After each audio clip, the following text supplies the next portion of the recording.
This is the one you've known as Jesus the Christ. A corollary to the great truth that everything is unfolding perfectly is that in any moment you are having exactly the right experience. The small will and the greater will are co-creating your experience perfectly to bring you home or accomplish some other intention or lesson. You cannot have a wrong experience. Every experience accomplishes something, if not directly and immediately, then indirectly and at some later time. Whatever's happening is meant to be happening.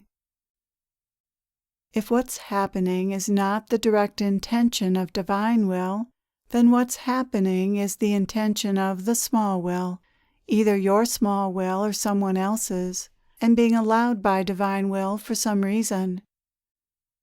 It's being allowed because something needs to be learned by everyone involved. If you're involved in someone else's lesson, then it's also yours.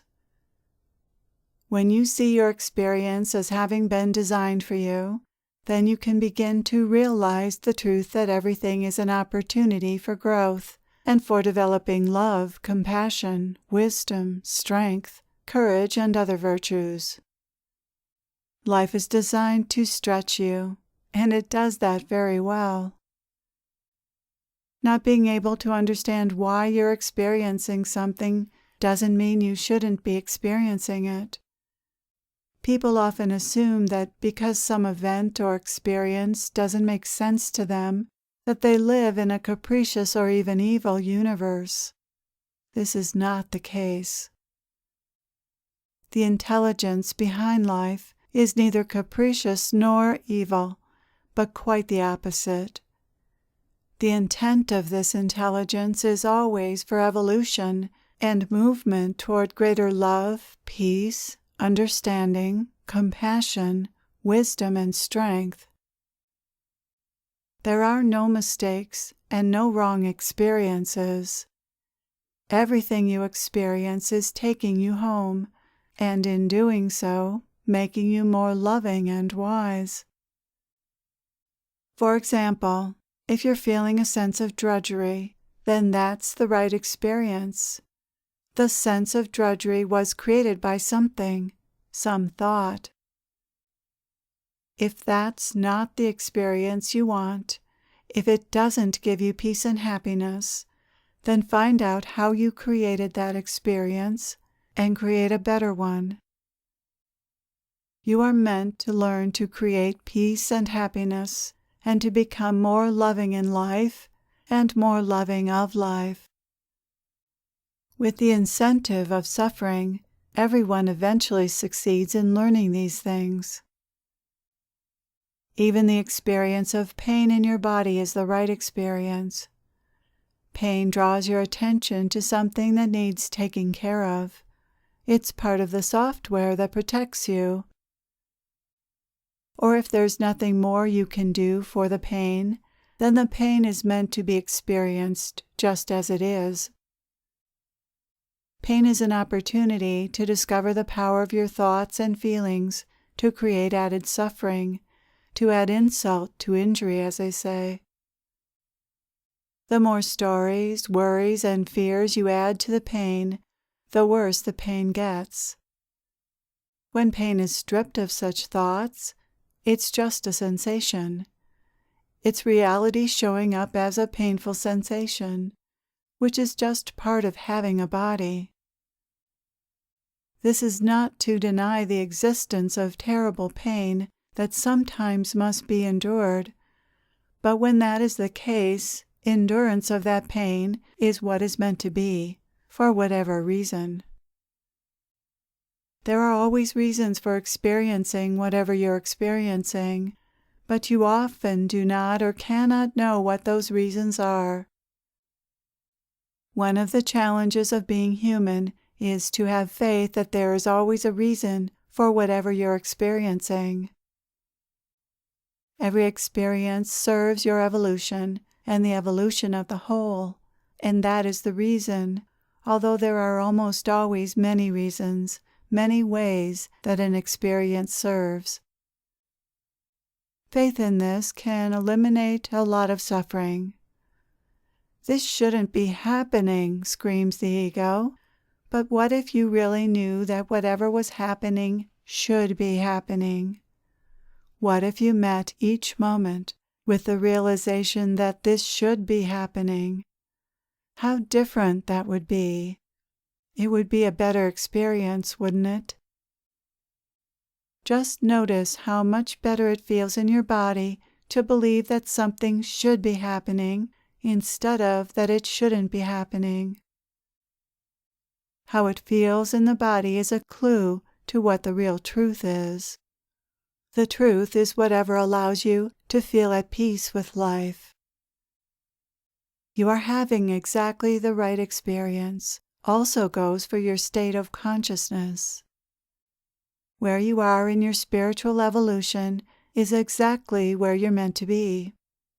If you're not awake or enlightened right now, then you're not meant to be awake or enlightened right now. If you're struggling and contracted, then that is the right experience. And if you're at peace and expanded, then that is the right experience. Whatever you're experiencing is the right experience. The ego would like to think it can control your state and your spiritual progress, but something much more mysterious is in control of this, and it's very wise and having exactly the experience it wants to have through you.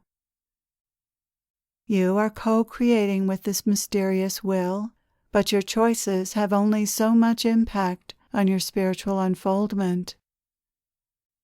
One of the most important choices you can make is to choose to believe that the experience you're having is the right experience.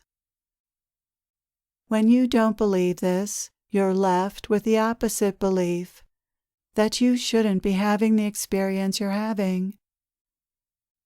This belief only leads to suffering and being at odds with life.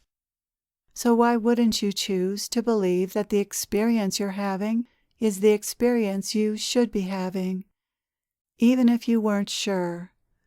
What's there to lose? The truth has to be taken on faith to some extent, but isn't that also true of the ego's truths? And yet people take the ego's perspective as true. Is the ego's truth that much more believable than the truth? Is there actually more evidence for the ego's truth than for the truth? Or is it just the programming that makes the ego's truth seem more believable?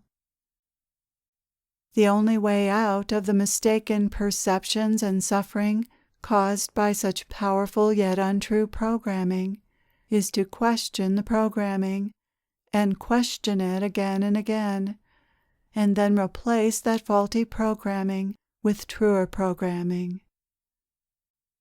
Your beliefs can be changed, although doing this is no small thing and not accomplished overnight. Through repetition, the egoic mind has managed to convince you of many things that aren't true. By repeating the truth to yourself, you can convince your mind of the truth and erase your mind's previous beliefs. Those who try to manipulate people's beliefs, such as advertisers, do this all the time. They repeat their message again and again because they know that messages heard repeatedly become true to the brain, whether they're true or not.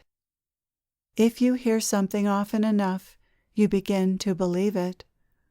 So tell yourself the truth again and again. The truth is, you are having exactly the right experience for your growth or for some other reason. The only reason this doesn't seem so at times is that the ego wants life to be a certain way. When the ego's desires are not being met, it assumes that it isn't having the right experience. How dare life be different than what I want? Something's wrong here. Usually the only thing wrong is one's thinking. and that's often the lesson. Life doesn't exist to fulfill the ego's desires and dreams. Life is also not out to dash them. It's just that desires and dreams are not the measure for what is meant to be. The rightness or justness of life cannot be measured by whether life is going according to the ego's desires or ideas about how it should go. The ego's desires and fantasies are in the realm of illusion, not reality. The purpose and intent of life is much greater and more all-encompassing than people's desires and dreams. So how do you know what life wants? Although you cannot know the will of the divine, you can know how divine will is manifesting in your life by observing what it's giving you or allowing you to create, and what it's not allowing you to have or create. Whatever that is what life intends. Whatever life gives or does not give, brings or does not bring, belongs to the perfect unfolding. There is a divine design, and you are a participant in it. The divine's intentions are being revealed in every moment. To discover what's meant to be, all you have to do is notice what's already happening. What is supposed to be is what already is. And who knows what will be next? You'll discover that in the next moment. Life is happening, and it's happening exactly as it's meant to be happening. What a relief! You are along for the ride, steering the boat a little with your tiny oar. God gives you the oar, but you do not control the river. You can do whatever you want, and nothing you do is ever judged as a problem. Nothing you do can put you out of God's heart, for you are God's beloved. You are loved more than you can ever imagine. Are you willing to believe this? Are you willing to be humble enough to admit that you don't know how life should or shouldn't be, or how your life should or shouldn't be? This is a good starting point. If you are at least able to admit that you might not know what's best for you in your life, then you have a better chance of seeing that something that you're assuming isn't good for you actually is. This humility will go a long way in easing any suffering. Life is mysterious and works in mysterious ways. You cannot know or understand the workings of the vast intelligence behind life, but know that the intelligence is unfolding life perfectly, regardless of how it might look. Know this, believe this, and bring this understanding to each moment, and your life will be transformed. Once the truth is believed, life is never the same. Thank you for being here. I am with you always.